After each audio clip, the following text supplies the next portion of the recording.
अस्सलामु अलैकुम वरहमतुल्लाहि वबरकातुह। दोस्तों, उम्मीद करता हूँ कि आप सभी खैरियत से होंगे। आज मैं आप लोगों के सामने दावत तकरीर का ही 8वां तरीक़ा, 8वां स्टेप बताऊँगा। इससे पहले बहुत सारी वीडियो दावत तकरीर के मौजू पर ही, दावत तकरीर के टॉपिक पर ही अपलोड कर चुका हूँ।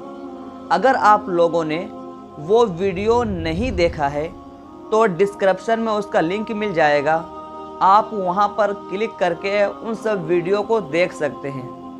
तो नाज़रीन, वीडियो शुरू करने से पहले मैं ये कहना ज़रूरी समझता हूँ कि अगर आप हमारे चैनल पर, हमारे वीडियो पर पहली बार आए हैं और अभी तक हमारे चैनल को सब्सक्राइब नहीं किए हैं तो ज़रूर हमारे चैनल को सब्सक्राइब कर ले और साथ ही साथ बेल आइकन को ऑल पर क्लिक कर ले, ताकि हर नई वीडियो और हर वीडियो की नोटिफिकेशन सबसे पहले आप तक पहुंचे।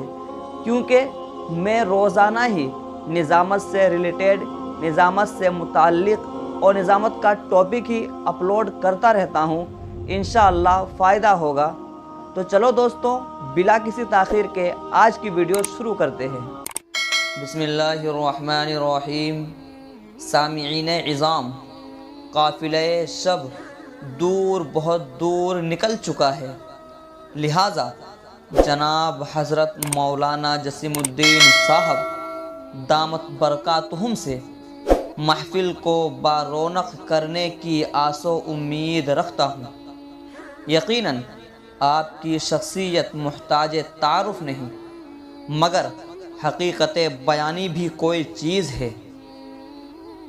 हज़रत आबरूए बज़्म, शेरो सुखन और माहिरे तहरीर व तकरीर है।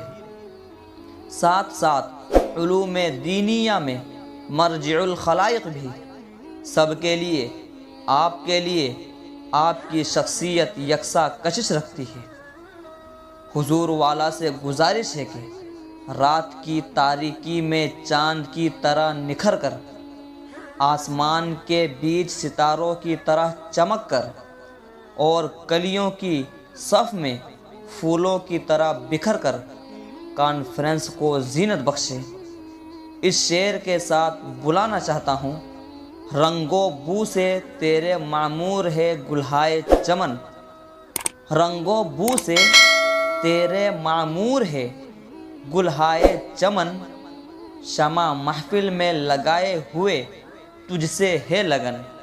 हज़रत वाला डाइज पर। दोस्तों, वीडियो कैसी लगी कमेंट करके ज़रूर बताएं, और अगर वीडियो अच्छी लगी हो तो लाइक करें और अपने दोस्तों से शेयर ज़रूर करें। और अगर कुछ पूछना हो निज़ामत से मुताल्लिक़ या निज़ामत शेर व शायरी से मुताल्लिक़ या इससे रिलेटेड कोई भी चीज़ पूछनी हो तो मुझे कमेंट करें, मैं इंशाअल्लाह उसका जवाब ज़रूर दूंगा। फिर मिलते हैं अगली वीडियो में। अस्सलामु अलैकुम।